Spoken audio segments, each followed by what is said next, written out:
Ligi ya Tanzania inavyozidi kukua kila siku, kuna maswali kila siku yanajitokeza.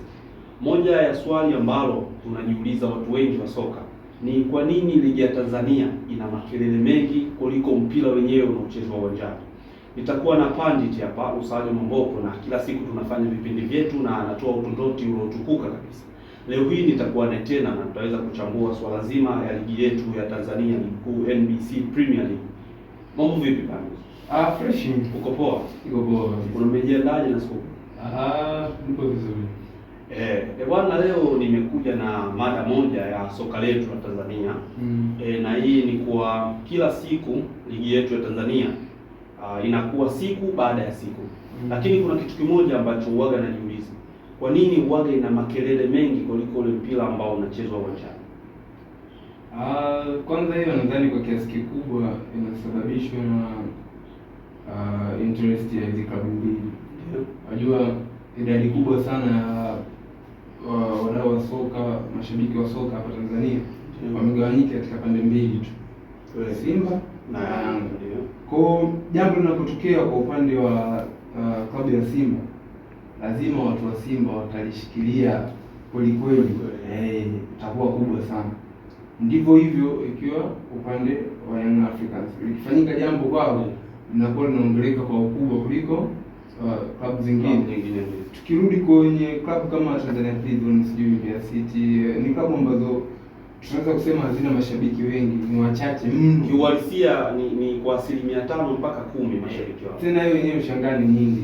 Hao wenyewe walikutana na Simba na Yanga, wote wanarudi wanarudi kwenye hizi timu mbili za Kariakoo. Kwa nadhani hicho ndio kitu ambacho kibaya kinaitafuna sana ligi yetu, kwamba tutaongelea sana, na hata tukija upande wa media vitu ambavyo vinaenda vya mjini Simba na Yanga, uwezo kuweka kitu cha prison alafu kaenda viral sana tofauti na hizi timu mbili. Kwa nadhani hilo ndio jambo kubwa sana linalosababisha kunakuwa na mdomo mwingi kuliko mpira wenyewe, na ndio maana timu zetu tukienda kushiriki katika michuano ya CAF kwa maana ya Champions League na Confederation, tunajikuta tuna makosa mengi. Ndio ule msemo unasema acha yenyeshe tuone panapovuja, na kuja kugundua kumbe bado tuna struggle. Kwa unavyoiona ligi yetu namna ilivyo, kwamba unakutana na shabiki au waandishi wengi waga anakaa anasema msimu huu Simba kwa namna alivyosajili tutamkuta kombe la CAF Champions League mpaka finali, lakini Simba Yanga mwisho wao ni sana ni robo, hususan Simba. Unahisi hiyo ni mafanikio? Kwa wawekezaji wa Simba nadhani hayo ni mafanikio makubwa kwa wawekezaji. Kwa nini? Turudi msimu huu kwenye hiyo CAF. Nadhani umeangalia finali ya FAR Rabat pamoja na Mamelodi Sundowns. Kabla ya hapo nadhani Mamelodi walitoka kucheza nusu na Esperance. FAR Rabat alicheza na Ahly. Unaweza ukaona quality hizo squad hapo. Yaani kila squad unaona ina watu ni hatari. Pesa imetoka ya kutosha. Vibaya mno. Na mpira uwanjani unaonekana. Yaani quality kubwa sana. Kwa hiyo uwekezaji kama wale wana deserve moja kwa moja kufika finali nusu. Yaani ndio maana unaona Ahly kumekuwa na mambo mengi hapa kwamba wana squad kubwa lakini wameshindwa kuingia finali. Ndio maana unaona kuna safisha zinaendelea. Tofauti na sisi klabu zetu.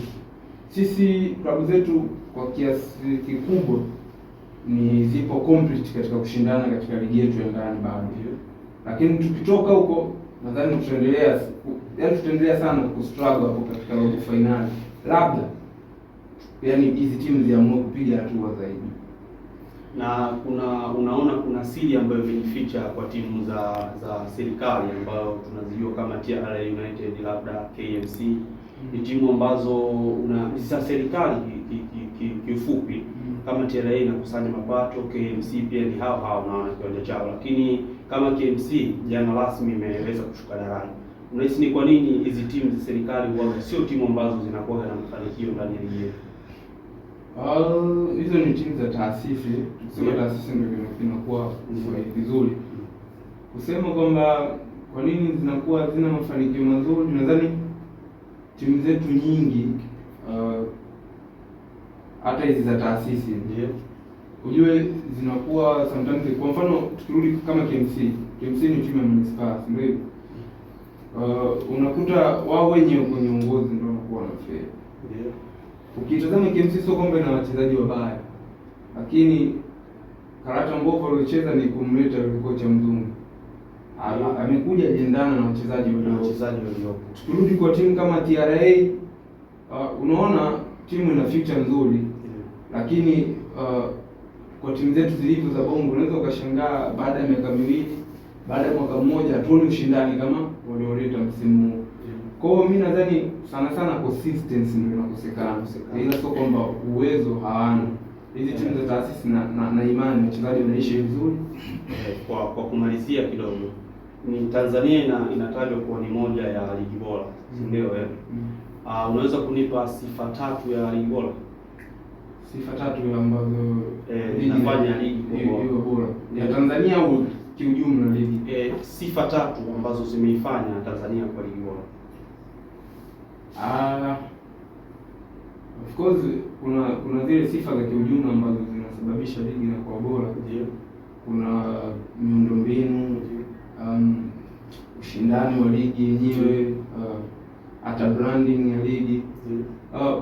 Kiukwetu Tanzania nadhani hapo ya branding tunayo.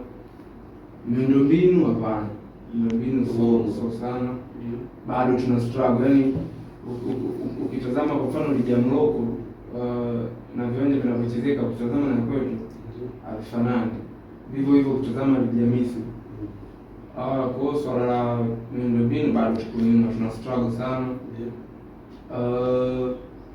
Pia hata issue ya uongozi kwa maana wale wanaosimamia mpira wenyewe wenzetu, kuna namna makosa yapo kote, lakini kuna namna wenzetu wamenyoka sana kuliko sisi.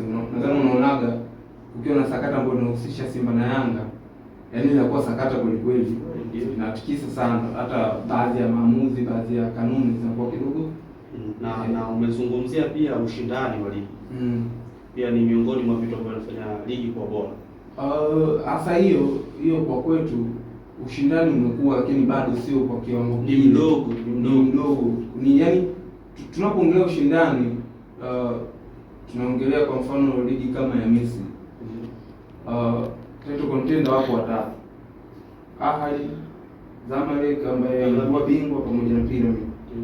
Pia kuna timu ambazo zinaibuka. Amekuwa anasumbua. National Bank of Egypt wanakuja wanasumbua. Modern Future wanasumbua. Al Masry wanakuja wanasumbua. Hapo ndo tunakuwa tunapima bwana, timu zaidi ya sita zote zinakuwa. Ukienda Morocco hivyo unakutana na Berkane, Farabat, unakutana na Wydad, Raja, wale Maghrib, na wote wako hivyo. Tanga timu zipo nyingi, unakuta zina ushindani. Hamna ile kwamba ukienda kucheza na timu fulani unapata ushindi wa kila. Tofauti na ligi yetu. Sisi ligi yetu tunakuwa, ila bado ushindani haujawa mkubwa. Kwa mfano timu kama Singida, kwa uwekezaji waliofanya, wote tunaamini kwamba wana uwezo wa kubaki na Simba na Yanga vizuri, lakini ukikutana na Simba na Yanga nini wanachofanya, vitu vinashangaza kabisa. Kumaliza kwa uchache sana, muda umetutupa mkono. Kwa uchache, kwa neno japo moja, kuna wadau wa soka wanasema kwamba ligi ya Tanzania iliweza kuwa kubwa mwaka 2019 kwa sababu ya coronavirus diseases. Nakubaliana nao? Kwa kipindi kile ligi yetu kwa sababu imeendelea kuchezwa ilifanya ligi yetu kuwa bora. Siwezi kupinga moja kwa moja mawazo yao, lakini kuna namna baadhi ya ligi zilisimama kutokana na hizo issue za corona. Ligi yetu bado inaendelea kuchezwa, lakini siafiki sana hiyo hoja. Mimi naamini kwamba ukuaji unaonekana, tunapiga hatua. Hatujafika kule, lakini hatua tunapiga. Uwekezaji, wachezaji. Kwa mfano unaona sasa hivi ukiangalia Simba, Yanga, wachezaji wapo wazuri. Japo sio level ile, lakini tunazidi kupiga hatua taratibu. Kweli kabisa. Bwana huyo alikuwa Pandit Salim Mbopo. Till next time. Goodbye.